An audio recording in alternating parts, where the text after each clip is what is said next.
So here are some tips and facts about charging your Samsung Galaxy A26. So the main variant of charging and the main option is through your USB-C cable. Usually it comes in the box, however, if you lost yours, do not worry, you may use any USB-C cable which is compatible with your device.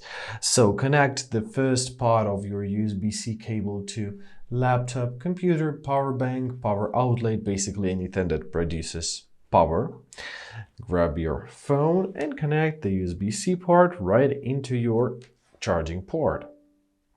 Right, so now it's charging. Unluckily, this model does not support any wireless charging, so if we're gonna grab our charging station and adjust it here, nothing will happen. Unluckily, because older models, some of the older models will support that.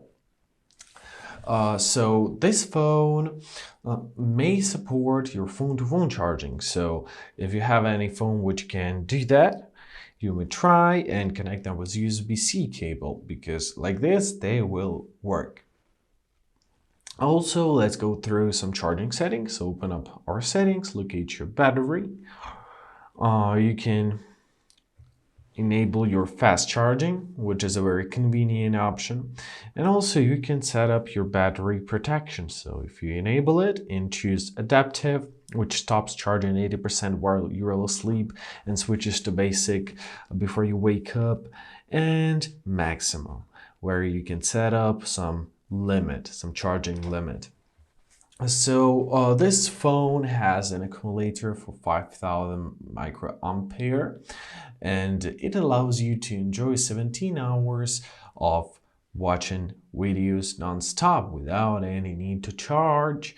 And basically that's all the info which I wanted to tell you today, and I hope this video was helpful. Thank you so much for watching. Have a great day. Please consider subscribing to our channel.